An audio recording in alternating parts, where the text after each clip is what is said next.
Hi, this is Lee with Dosatron and Dilution Solutions. One question we get asked very often is if I come in the morning and all of a sudden I have more water in my stock tank than I left last night. If that becomes an issue, the reason that is you have an issue with the check valve in the lower end of the Dosatron.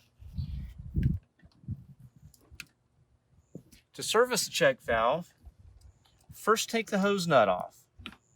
Once you have the hose nut off, you can take the check valve nut completely off. Make sure you have the water turned off to your Dosatron or you will get wet when you do this. You can pull the check valve gently down, and once you have this assembly out, it may be just as simple as taking this apart and cleaning that O-ring. If you have dirt or trash in there, clean it out. If you put it back together and you're still having issues, give us a call and order a mini maintenance kit. Thank you.